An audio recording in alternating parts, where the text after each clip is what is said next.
الحمد لله وكفى والصلاة والسلام على أشرف الأنبياء وعلى آله وأصحابه التقى أما بعد. أعوذ بالله من الشيطان الرجيم. بسم الله الرحمن الرحيم. لن تنالوا البر حتى تنفقوا مما تحبون وما تنفقوا من شيء فإن الله به عليم. صدق الله العظيم. خلاصۃ القرآن کے سلسلہ میں آج چوتھے پارے کے مضامین کا خلاصہ عرض کیا جائے گا۔ چوتھے پارے کے آغاز میں اللہ رب العزت انفاق فی سبیل اللہ کا حکم ارشاد فرما رہے ہیں۔ فرماتے ہیں لن تنالوا البر حتی تنفقوا مما تحبون، تم نیکی کے اعلیٰ درجے کو ہرگز حاصل نہیں کر پاؤ گے یہاں تک کہ تم اپنی محبوب ترین چیزوں کو اللہ رب العزت کے دربار میں پیش کرو۔ وما تنفقوا من شیء فإن اللہ به علیم، اور جو چیز بھی تم اللہ رب العزت کے دربار میں پیش کرو گے، خرچ کرو گے، فإن اللہ به علیم، تو بے شک اللہ رب العزت اسے خوب جانتے ہیں۔ جب یہ آیہ مبارکہ نازل ہوئی تو حضرت ابو طلحہ رضی اللہ تعالی عنہ حضور اکرم صلی اللہ علیہ وآلہ وسلم کی خدمت میں حاضر ہوئے اور عرض کی کہ اللہ کے نبی، یہ باغ مجھے بہت عزیز ہے، میں چاہتا ہوں کہ میں اسے اللہ رب العزت کے دربار میں خرچ کر دوں۔ حضور اکرم صلی اللہ علیہ وسلم نے اس کو بہت پسند فرمایا اور فرمایا کہ اے ابو طلحہ، اس باغ کو اپنے رشتہ داروں کے درمیان میں تقسیم کر دو۔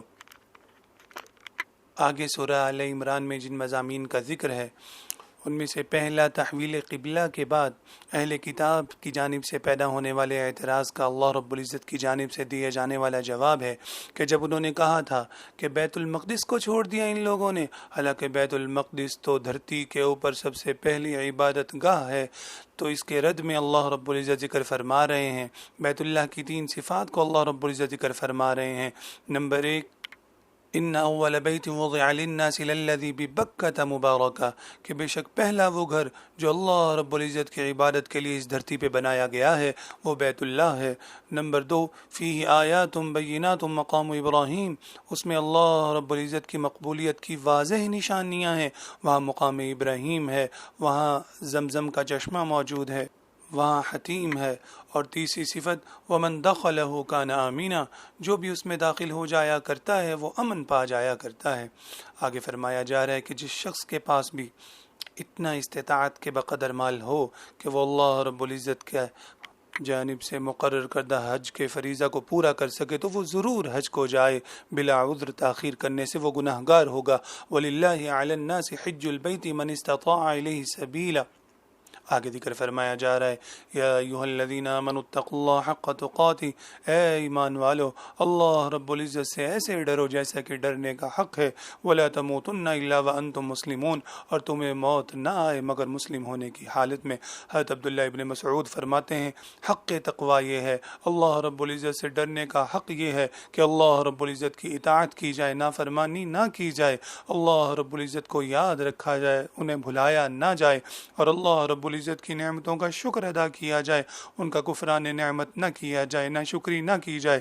آگے اللہ رب العزت فرماتے ہیں وَاعْتَصِمُوا بِحَبْلِ اللَّهِ جَمِيعًا، اللہ رب العزت کے دین کی رسی کو مضبوطی سے تھام لو، وَلَا تَفَرَّقُوا، اور باہم میں گروہوں میں نہ بٹ جاؤ، فرقہ بندیوں میں تقسیم نہ ہو جاؤ۔ آگے اللہ رب العزت قیامت کی منظر کشی فرما رہے ہیں یوم تبیض وجوہ وتسود وجوہ، اس دن بہت سے چہرے روشن ہوں گے، چمکدار ہوں گے، اور بہت سے چہرے سیاہ ہوں گے، ان پہ کالک ملی ہوگی۔ اما الذین اسودت وجوہہم، اے پر وہ لوگ جن کے چہرے سیاہ ہوں گے ان سے کہا جائے گا فذوقوا العذاب بما کنتم تکفرون، اپنے کفر کے سبب سے عذاب کا مزہ چکھو۔ اما الذین ابیضت وجوہہم ففی رحمت اللہ، اور وہ لوگ جن کے چہرے روشن ہوں گے تو وہ اللہ رب العزت کی رحمت میں ہوں گے۔ آگے امت محمدیہ کی فضیلت اور وجہ فضیلت کو ذکر کیا جا رہا ہے کنتم خیر امت اخرجت للناس، تم بہترین امت ہو، اور بہترین ہونے کی وجہ کیا ہے؟ تأمرون بالمعروف، تم نیکی کا حکم دیتے ہو، وتنہون عن المنکر، اور برائیوں سے لوگوں کو منع کرتے ہو، وتؤمنون باللہ، اور جن باتوں پہ ایمان لانے کا خدا تعالیٰ کی جانب سے حکم ہے تم ان باتوں پہ ایمان رکھتے ہو۔ حضرت عمر رضی اللہ تعالی عنہ فرماتے ہیں کہ جس شخص کی خواہش ہو کہ وہ خیر امت کا فرد بنے تو اس کو چاہیے کہ وہ اللہ رب العزت کی جانب سے مقرر کردہ شرائط کی پاسداری کرے، وہ اللہ رب العزت کی ایمانیات پہ ایمان لائے، یعنی جن باتوں پہ ایمان لانے کا خدا تعالیٰ کی جانب سے حکم دیا گیا ہے وہ نیکی کا حکم کیا کرے اور برائیوں سے روکا کرے۔ حضور اکرم صلی اللہ علیہ وآلہ وسلم نے فرمایا، قسم ہے اس ذات کی جس کے قبضہ میں میری جان ہے کہ تم نیکی کا حکم کیا کرو اور برائیوں سے روکا کرو، کہیں تم پہ اللہ رب العزت کی جانب سے عذاب مسلط نہ ہو جائے، اور اگر ایسی کیفیت پیدا ہو گئی تو پھر تم دعائیں تو مانگو گے مگر دعائیں قبول نہ کی جائیں گی۔ آگے اللہ رب العزت کو کفار اور منافقین سے قلبی دوستی رکھنے سے منع فرما رہے ہیں اور ان کو اپنا رازدار بنانے سے منع فرما رہے ہیں، اور اس کی 4 وجہیں ذکر فرما رہے ہیں۔ نمبر 1، لا یعلونکم خبالا، کہ یہ تمہیں نقصان پہنچانے میں ذرا سی بھی کوتاہی نہیں کرتے۔ نمبر 2، ودوا ما عنتم، ان کی دلی تمنا ہے کہ تم دینی اور دنیاوی طور پہ مصیبتوں سے دوچار ہو جاؤ۔ نمبر 3، قد بدت البغضاء من افواہہم، ان کے چہرے اور ان کی باتوں سے ان کا بغض واضح ہے۔ اور نمبر 4، وما تخفی صدورہم اکبر، جو بغض اور جو علاؤ ان کے دل میں جل رہا ہے وہ ان کی ظاہری کیفیت سے بہت بڑھا ہوا ہے۔ کفار و منافقین کے تذکرے کے بعد آگے اللہ رب العزت واقعہ بدر کو ذکر فرما رہے ہیں، اور غزوہ بدر کو تمام غزوات میں ایک تاج کی حیثیت حاصل ہے۔ وَلَقَدْ نَصَرَكُمُ اللَّهُ بِبَدْرٍ وَأَنْتُمْ أَذِلَّةٌ، اللہ رب العزت نے بدر کے دن تمہاری مدد کی تھی اور تم اس دن بہت کمزور تھے۔ اِذْ تَقُولُ لِلْمُؤْمِنِينَ أَلَنْ يَكْفِيَكُمْ أَنْ يُمِدَّكُمْ رَبُّكُمْ بِثَلَاثَةِ آلَافٍ مِّنَ الْمَلَائِكَةِ، نبی جی جب آپ مومنین سے کہہ رہے تھے کہ اللہ رب العزت تمہیں کفایت کریں گے اپنی جانب سے فرشتوں کی مدد کو اتار کے، چنانچہ مسلمانوں نے اپنی آنکھوں سے اللہ رب العزت کی غیبی مدد کو اترتے دیکھا تھا۔ بدر کے واقعے نے اس بات کو خوب واضح کر دیا تھا کہ جنگیں افرادی قوت کے بل پہ نہیں جیتی جا سکتیں، اسلحے کی کثرت کی بنیاد پہ نہیں جیتی جا سکتیں، بلکہ جنگوں کو جیتنے کے لیے ایمان و یقین اور اتباع و استقامت کی نعمت کا ہاتھ میں ہونا بہت ضروری ہے۔ آگے اللہ رب العزت مومنین کی صفات کو ذکر فرما رہے ہیں، الذین ينفقون فی السراء والضراء، کہ مومن لوگ تو وہ ہوا کرتے ہیں جو تنگی اور آسانی ہر کیفیت میں اللہ رب العزت کی راہ میں خرچ کیا کرتے ہیں، والکاظمین الغیظ، اور اپنے غصے کو دبا جایا کرتے ہیں، والعافین عن الناس، اور لوگوں سے درگزر کیا کرتے ہیں، واللہ یحب المحسنین، اللہ رب العزت کو بھی ایسے نیکوکاروں سے بہت محبت ہے۔ آگے فرمایا جا رہا ہے، والذین اذا فعلوا فاحشة او ظلموا انفسهم ذکروا اللہ فاستغفروا لذنوبهم، کہ مومنین سے اگر کوئی کوتاہی ہو جاتی ہے، اگر کوئی چوک ہو جاتی ہے تو وہ اس پہ اصرار نہیں کرتے، بلکہ اللہ رب العزت کو یاد کرتے ہیں اور اپنے گناہوں سے سچی توبہ کرتے ہیں۔ ومن یغفر الذنوب الا اللہ، تو کون ہے جو گناہوں کو اللہ کے سوا معاف کرنے والا ہو، یعنی اللہ رب العزت ایسے لوگوں کی توبہ کو قبول بھی فرماتے ہیں۔ سورہ آل عمران میں غزوہ احد کا بھی تفصیلی احوال منقول ہے۔ غزوہ بدر میں جب مشرکین کو بہت بری شکست ہوئی کہ ان کے 70 آدمی مارے گئے اور 70 قیدی ہوئے، تو ان لوگوں نے ٹھان لیا تھا کہ ہم بدلہ لے کے رہیں گے۔ چنانچہ 3 ہجری میں وہ 3000 کے لشکر کے ساتھ، جس میں 200 گھڑ سوار تھے، 700 زرہ بختر میں ملبوس افراد تھے اور 3000 اونٹ تھے، ساتھ میں عورتوں کو بھی ساتھ میں لائے تھے۔ شوال کے مہینہ میں یہ طاقتور لشکر مسلمانوں پہ حملہ آور ہوا۔ مسلمانوں کی جانب سے 700 سپاہی میدان میں اترے۔ حضور اکرم صلی اللہ علیہ وسلم نے حضرت عبداللہ ابن جبیر رضی اللہ تعالیٰ عنہ کی سرکردگی میں تقریباً 50 نوجوانوں کو، 50 سپاہیوں کو عقبی پہاڑی کے اوپر تعینات فرمایا اور فرمایا، خواہ فتح ہو ہمیں یا شکست، تم نے اپنی جگہ کو نہیں چھوڑنا۔ غزوہ احد کی ابتدا میں لشکر کفار کو بڑی سخت ہزیمت اٹھانا پڑی جب انفرادی مقابلوں میں ان کے 8 علم بردار قتل کر دیے گئے۔ جب کفار میدان چھوڑ کے بھاگنے لگے تو عقبی پہاڑی پہ موجود سپاہیوں میں اختلاف ہو گیا۔ امیر کی رائے یہ تھی کہ ہمیں یہاں ٹھہرنا چاہیے، کیونکہ حضور اکرم صلی اللہ علیہ وآلہ وسلم کی جانب سے یہی حکم دیا گیا تھا، مگر بعض نوجوان اس رائے پہ اصرار کرنے لگے کہ وہ تو جنگ کی بات تھی، اب دشمن سامنے بھاگتا نظر آ رہا ہے اور ہمیں اپنے مسلمان بھائیوں کی غنیمت کے اکٹھے کرنے میں مدد کرنی چاہیے۔ حضرت خالد ابن ولید جو ابھی تک مسلمان نہ ہوئے تھے، جب انہوں نے پچھلی پہاڑی کو خالی دیکھا تو ایک دستے کو لے کے اس جانب سے حملہ کر دیا۔ مسلمان دونوں جانب سے کفار کے گھیرے میں آ گئے اور دونوں جانب سے کفار کی تلواریں مسلمانوں پہ چلنے لگیں۔ حضور اکرم صلی اللہ علیہ وآلہ وسلم کی نافرمانی کے سبب سے جنگ کا نقشہ بالکل بدل گیا۔ پہلے مسلمان جو غالب نظر آ رہے تھے، اب مسلمانوں کو بڑے سخت حملے کا سامنا تھا۔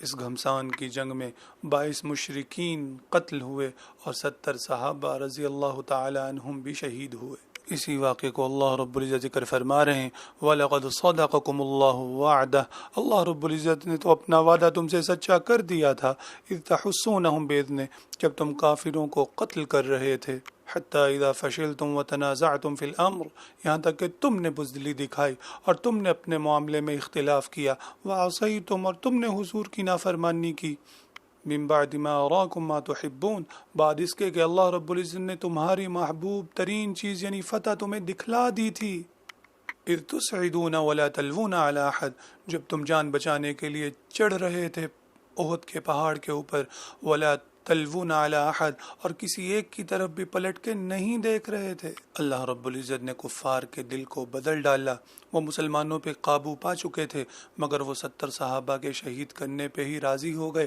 اور واپس چلے گئے کہ ہم لوگوں نے اپنا بدر کا بدلہ لے لیا۔ اللہ رب العزت نے اس جنگ میں صحابہ سے ہونے والی لغزش کو معاف کرتے ہوئے فرمایا، ان الذین تولوا منکم یوم التقى الجمعان، کہ بے شک تم میں سے جو پیٹ پھیر چکے تھے اس دن جب دو لشکر آمنے سامنے ہوئے تھے، انما استزلهم الشیطان ببعض ما کسبوا، شیطان نے ان کو پھسلا دیا تھا، ولقد عفا اللہ عنہم، تحقیق اللہ رب العزت نے ان مومنین کو معاف کر دیا ہے۔ اور اگلے رکوع میں حضور اکرم صلی اللہ علیہ وسلم سے بھی فرمایا گیا، فاعف عنہم واستغفر لہم وشاورہم فی الامر، کہ آپ بھی ان کو معاف کر دیجئے، آپ بھی ان کے لیے استغفار کیجئے اور اپنے معاملات میں مشورے میں ان کو شریک کیجئے۔ آگے منافقین کے حوال کو ذکر کیا جا رہا ہے کہ جنگوں میں جب بھی مسلمانوں کو کسی مشقت کا سامنا کرنا پڑتا تو ان کی جانب سے کیسی باتیں سننے کو ملتی۔ چنانچہ منافقین کے وہ گروہ جو بیچ رستے سے واپس آ گئے تھے اور انہوں نے احد کے غزوہ میں شرکت نہیں کی تھی، ان لوگوں نے کہا، لو کانوا عندنا ما ماتوا وما قتلوا، اگر یہ لوگ ہمارے پاس رہتے تو نہ مارے جاتے۔ اور انہوں نے کہا، لو نعلم قتالا لاتبعناکم، یہ کوئی جنگ تھی کہ ایک طرف تو سارا عرب آیا ہوا تھا، 3000 کا بڑا لشکر، اور دوسری طرف یہ 700 سپاہی، اگر یہ کوئی جنگ ہوتی تو ہم بھی سے اس میں شرکت کرتے، یہ تو سراسر ہلاکت تھی۔ اللہ رب العزت فرماتے ہیں، ہم للکفر یومئذ اقرب منہم للایمان، اس دن یہ لوگ ایمان کے مقابلے میں کفر کے بہت زیادہ قریب تھے۔ اور ان منافقین کا مومنین سے یہ کہنا، لو اطاعونا ما قتلوا، اگر یہ ہماری بات مان لیتے تو قتل نہ کیے جاتے۔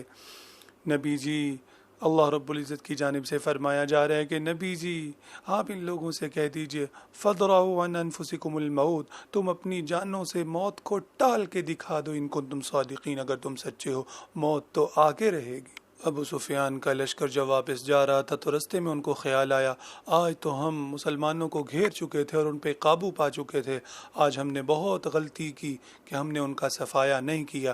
جب انہوں نے واپسی کا ارادہ کیا تو ان کے واپسی کی اطلاع حضور اکرم صلی اللہ علیہ وسلم کو ایسے وقت میں ہوئی جب آپ صلی اللہ علیہ وآلہ وسلم احد کے شہداء کو دفن فرما کے ابھی فارغ ہی ہوئے تھے، تو آپ صلی اللہ علیہ وسلم نے فرمایا کہ وہ مجاہدین جو کل کی جنگ میں شریک تھے صرف انہی کو ساتھ چلنے کی اجازت ہے۔ صحابہ کا جذبہ ملاحظہ فرمائیے، ابھی اپنے شہید بھائیوں کو دفن کیا ہے، خود بھی زخم خوردہ ہیں، مگر اسی حالت میں حضور اکرم صلی اللہ علیہ وسلم کے ساتھ دوبارہ چلنے کے لیے تیار ہو گئے ہیں، اور ابھی ہم راؤل اسد کے مقام تک پہنچے ہیں کہ اللہ رب العزت نے مشرکین کے دلوں میں رعب ڈال دیا ہے اور وہ لوگ وہاں سے دم دبا کے بھاگ گئے ہیں۔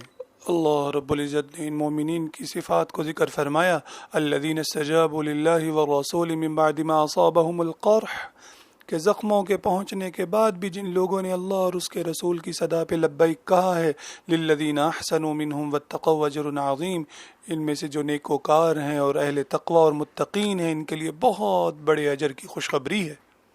آگے اللہ رب العزت کفار کے گمان کو رد فرما رہے ہیں، لا يحسبن الذين كفروا انما نملي لهم خير لانفسهم، ہرگز کافر لوگ یہ گمان نہ کریں کہ ہماری جانب سے جو ڈھیل دی جا رہی ہے اس میں ان کے لیے کوئی بھلائی مضمر ہے۔ انما نملی لہم لیزدادوا اثما، ہماری جانب سے تو ڈھیل اس لیے ہے تاکہ یہ گناہ میں بڑھتے چلے جائیں، وَلَهُمْ عَذَابٌ مُهِينٌ، پھر ان کے لیے بہت ذلت کا عذاب ہوگا۔ آگے اللہ رب العزت موت کی حقیقت کا ذکر فرما رہے ہیں، کل نفس ذائقۃ الموت، ہر نفس نے، ہر زیرو نے، ہر انسان نے موت کا ذائقہ چکھنا ہے۔ وَإِنَّمَا تُوَفَّوْنَ أُجُورَكُمْ يَوْمَ الْقِيَامَةِ، اور تمہیں تمہارے اعمال کا پورا بدلہ قیامت کے دن میں دیا جائے گا۔ فَمَنْ زُحْزِحَ عَنِ النَّارِ وَأُدْخِلَ الْجَنَّةَ فَقَدْ فَازَ، پس جو جہنم سے بچا لیا گیا اور جنت میں داخل کر دیا گیا تو حقیقت میں وہ کامیاب ہے۔ وَمَا الْحَيَاةُ الدُّنْيَا إِلَّا مَتَاعُ الْغُرُورِ، اور دنیا کی زندگی نہیں ہے مگر دھوکے کا سامان ہے۔ آگے اللہ رب العزت کی نگاہ میں جو لوگ عقل مند ہیں ان کا تذکرہ آ رہا ہے۔ ان فی خلق السماوات والارض واختلاف اللیل والنہار لآیات لأولی الالباب، بے شک آسمان اور زمین کی پیدائش میں اور رات اور دن کے عدلنے بدلنے میں البتہ نشانیاں ہیں عقل والوں کے لیے۔ کون ہیں عقل والے؟ الذین یذکرون اللہ قیاما وقعودا وعلی جنوبہم، وہ لوگ جو اللہ رب العزت کو یاد کرتے ہیں کھڑے ہونے کی حالت میں بھی، بیٹھنے کی حالت میں بھی، لیٹنے کی حالت میں بھی۔ ویتفکرون فی خلق السماوات والارض، اور وہ آسمان و زمین کی تخلیق میں غور و فکر کرتے ہیں اور وہ کہتے ہیں ربنا ما خلقت هذا باطلا، اے ہمارے رب آپ نے اس سارے نظام کو باطل اور بیکار تو پیدا نہیں کیا، سبحانک آپ کی ذات پاک ہے، فقنا عذاب النار ہمیں جہنم کے عذاب سے بچا لیجئے۔ آگے اللہ رب العزت جو ایمان والوں کو ایک دھوکہ لگتا ہے اس کا سد باب فرما رہے ہیں کہ لا یغرنک تقلب الذین کفروا فی البلاد، کفار کا شہروں میں آنا جانا، ان کی چلت پھرت تمہیں دھوکے میں مبتلا نہ کر دے۔ متاع قلیل، انہیں تھوڑا سا نفع کا موقع دیا گیا ہے، تھوڑا سا زندگی کا سامان دیا گیا ہے۔ مأواہم جہنم، ان کا ٹھکانہ جہنم ہے، وبئس المہاد، اور وہ برا ٹھکانہ ہے۔ سورہ آل عمران کے اختتام پہ فلاح کے 4 اصول ذکر کیے گئے۔ یا ایھا الذین آمنوا اصبروا، اے ایمان والو صبر و استقامت سے کام لو، وصابروا، اور مقابلے کے وقت دشمن سے زیادہ تم میں ثابت قدمی دکھنی چاہیے، ورابطوا، اور دین کی پاسداری کے لیے دشمنان حق کے مقابلے میں ہر دم تیار رہو، واتقوا اللہ، اور اللہ رب العزت سے ڈرتے رہو، لعلکم تفلحون، تاکہ تم فلاح و کامیابی پا جاؤ۔ آگے سورہ نساء ہے جس کے 24 رکوع ہیں، 176 آیات ہیں، اس کو نساء کبریٰ کہا جاتا ہے۔ اس کے مقابلے میں 28ویں پارے کی سورہ طلاق کو نساء صغریٰ کہا جاتا ہے۔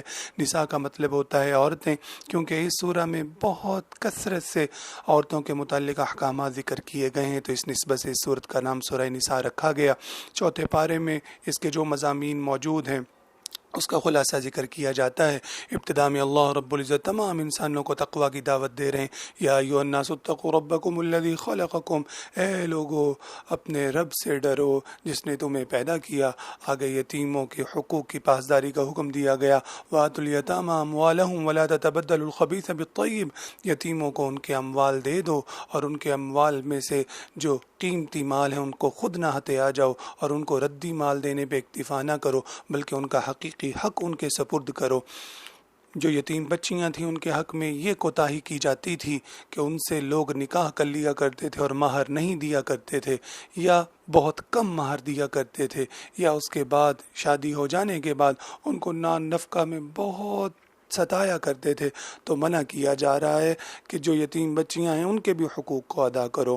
آگے 4 نکاحوں کا ذکر ہے جس کی اسلام میں اجازت دی گئی، اس شرط کے ساتھ کہ زوجین کے درمیان جو تعلق ہوا کرتا ہے شوہر ان 4 بیویوں کے ساتھ اس تعلق کے نبھانے کی سکت رکھتا ہو اور ان کے درمیان نان و نفقہ کے اعتبار سے بھی عدل کرنے پہ قادر ہو، اور اگر ایسا نہیں، ان خفتم اللہ تعدلوا، اگر تمہیں اندیشہ ہو کہ تم عدل نہیں کر پاؤ گے، فواحدہ، تو بس صرف ایک ہی کے ساتھ نکاح کی اجازت ہے۔ پھر آگے حکم فرمایا جا رہا ہے وَلِلنِّسَاءِ نَصِيبٌ مِّمَّا تَرَكَ الْوَالِدَانِ وَالْأَقْرَبُونَ۔ زمانہ جاہلیت میں عورتوں کو میراث سے محروم کر دیا جاتا تھا، کہا جاتا تھا کہ یہ تو گھڑ سواری نہیں کر سکتی، یہ تو جنگ نہیں کر سکتی، تو ان کو ہم کیوں اپنی میراث میں شرکت دیں؟ تو فرمایا جا رہا ہے کہ عورتوں کے لیے بھی ان کے والدین اور قریبی رشتہ داروں کے ترکے میں سے حصے مقرر ہیں، چنانچہ ان کو ان کے حصے دیے جائیں۔ اگلے رکوع میں میراث کے حوالے سے تفصیلی احکامات منقول ہیں، چنانچہ بیٹے، بیٹی، ماں باپ، میاں بیوی اور بہن بھائیوں کے حصص اس میں بیان کیے جا رہے ہیں۔ یوصیکم اللہ، اللہ رب العزت کی جانب سے تاکیدی حکم دیا گیا ہے۔ پارے کے بالکل اختتام میں اللہ رب العزت ان عورتوں کا تذکرہ فرما رہے ہیں کہ جن کے ساتھ قرابت کی وجہ سے، نسبت کی وجہ سے، سسرالی رشتے کی وجہ سے یا دودھ پینے کے سبب سے نکاح کرنا جائز نہیں ہے۔ چنانچہ فرمایا گیا حرمت علیکم امہاتکم، تم پر تمہاری مائیں حرام کر دی گئی ہیں، ان سے نکاح نہیں کیا جائے گا۔ وبناتکم واخواتکم، تمہاری بیٹیاں بھی تم پر حرام کر دی گئی ہیں اور تمہاری بہنیں بھی حرام کر دی گئی ہیں۔ وعماتکم وخالاتکم، تمہاری پھوپھیاں، تمہاری خالائیں۔ وبنات الاخ وبنات الاخت، تمہاری بھتیجیاں، تمہاری بھانجیاں۔ وامہاتکم اللاتی ارضعنکم، اور تمہاری وہ مائیں جنہوں نے تمہیں دودھ پلایا ہے۔ واخواتکم من الرضاعہ، اور تمہاری وہ بہنیں جو تمہارے دودھ شریک بہنیں ہیں۔ وامہات نسائکم، اور تمہاری گھر والیوں کی مائیں۔ وربائبکم، اور تمہاری سوتیلی بیٹیاں جن کی ماؤں سے تم ازدواجی تعلق قائم کر چکے ہو۔ وحلائل ابنائکم، اور تمہاری بہویں۔ وان تجمعوا بین الاختین، اور اس بات سے بھی تمہیں منع کیا گیا ہے کہ ایک وقت میں تم دو بہنوں کو اپنے نکاح میں رکھو۔ ان اللہ کان غفور الرحیم، بے شک اللہ رب العزت نے جو احکامات بیان فرمائے ہیں، ان احکامات میں تمہارے لیے بخشش اور رحمت کے بہت سے پہلو موجود ہیں۔ انشاءاللہ اگلے پارے کے مضامین کے خلاصے کے ساتھ پھر حاضر ہوں گے۔ وآخر دعوانا ان الحمد للہ رب العالمین۔